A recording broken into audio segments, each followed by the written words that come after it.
Ladies and gentlemen, panic has actually gripped cabinet secretaries and permanent secretaries who were appointed by President Uhuru Kenyatta, because William Samoei Ruto has barred them from leaving the country.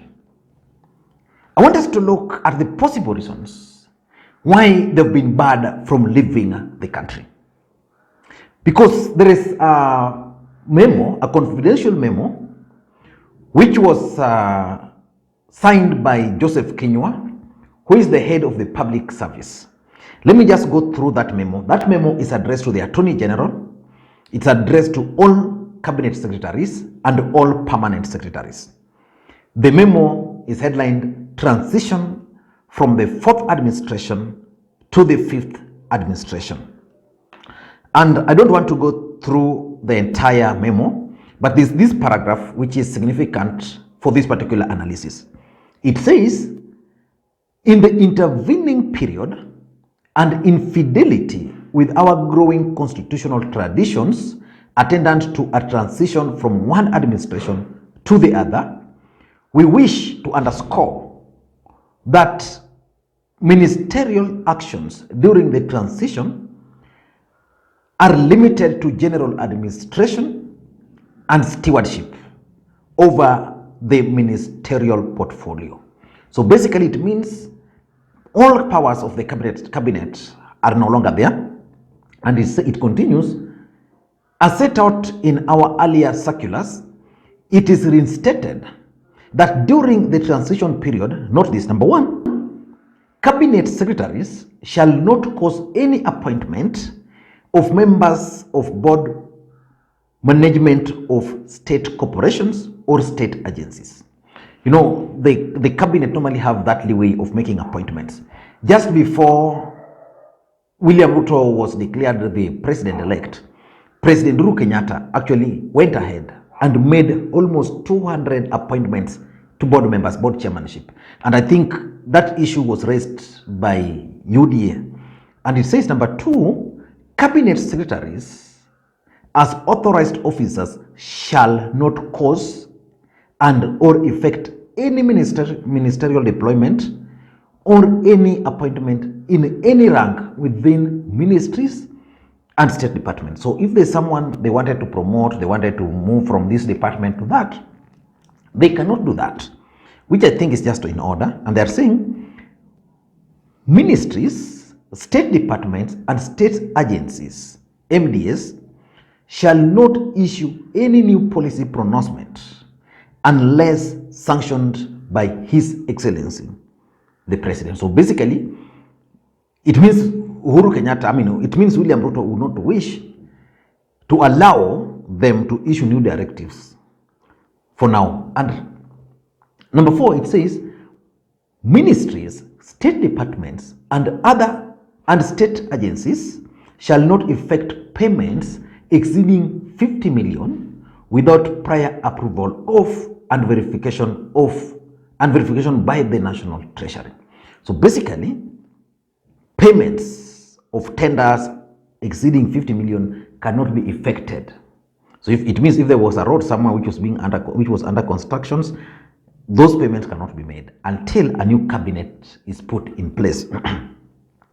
And it says, number four, which is my last point, which is actually the basis of this analysis, that foreign travels by cabinet secretaries and principal secretaries is further suspended unless sanctioned by the head of state and government. So it means if Fred Matiang'i today wants to leave the country, it has to be sanctioned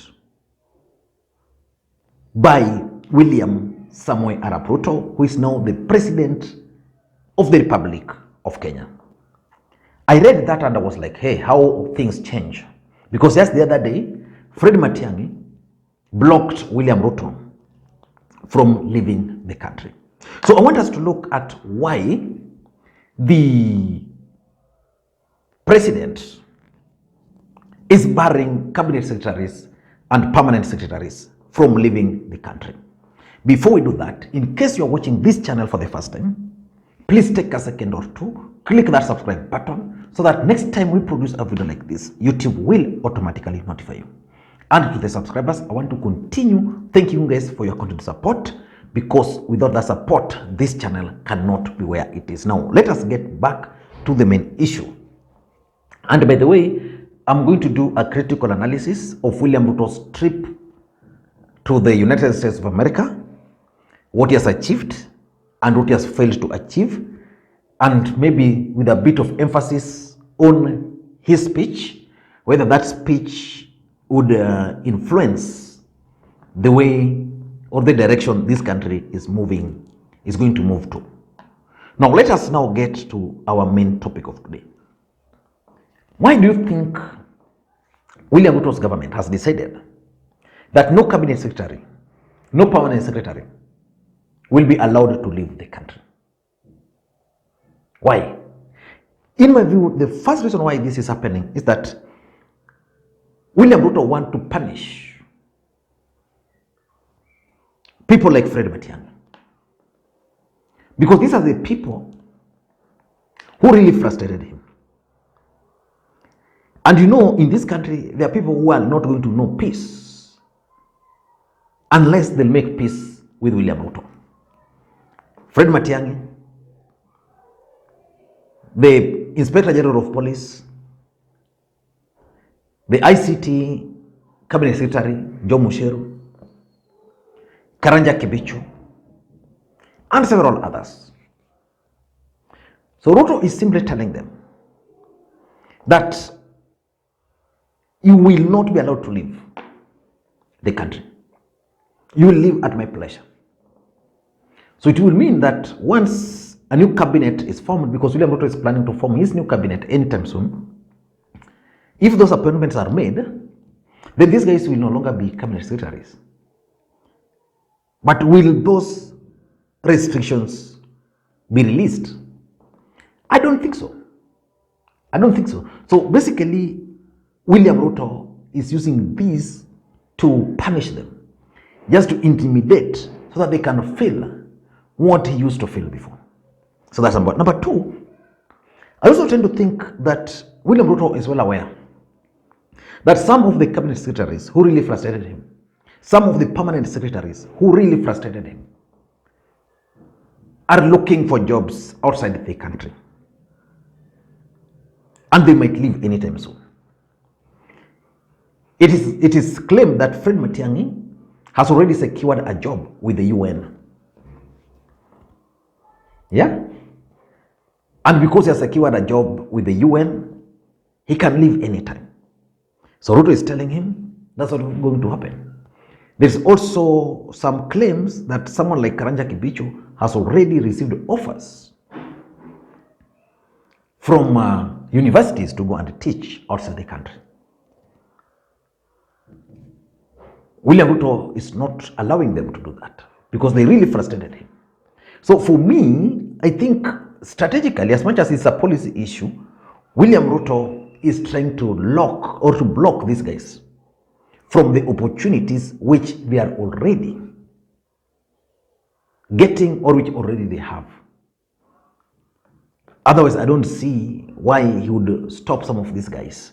Like if Matiang'i were to go to the United States of America, you know, he will just go there and come back, or even not to come back. But the fact is, he can't go forcefully with that particular job.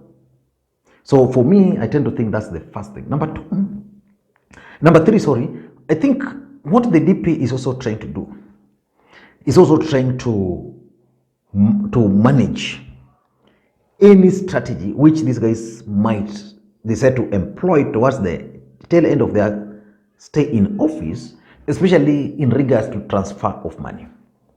That's why Ruto is telling them that you cannot make any payments, you cannot approve any payment beyond 50 million. Because some of these payments, if they were to be made, they'll find their ways outside the country and they'll facilitate these guys to leave. And in my view, it has to do with the transfer of money. You know, it's a known fact that in Africa, once you get into power, you accumulate wealth. And For you to be safe, when a new regime takes over, you leave. And because some of these cabinet secretaries were sure that Raila Odinga was going to win, they were shocked now. So probably they are planning to leave. And this is why the DP is telling them, okay, you can leave, but not now. Because that circular is not even clear on, whether it's only for the official trips or even personal. Because, when you are a cabinet secretary, then you have your capacity as a cabinet secretary and a same capacity as an individual. So can, for example, Fred Matiang'i leave Kenya to go to US to see a daughter there? So those are the issues. Number 4, it's accountability. I think William Ruto wants to make these guys to account.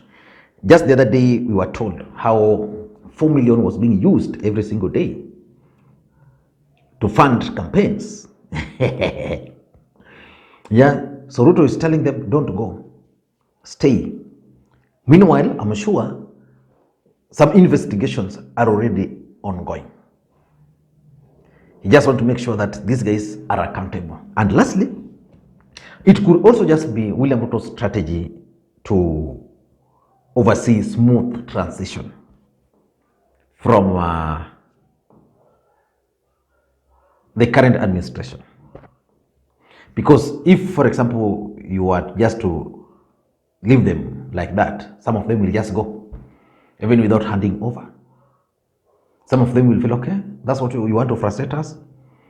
Okay, so I tend to think that it's all about William Ruto's desire to oversee or to experience smooth transition. I don't know what you think, but that's my take.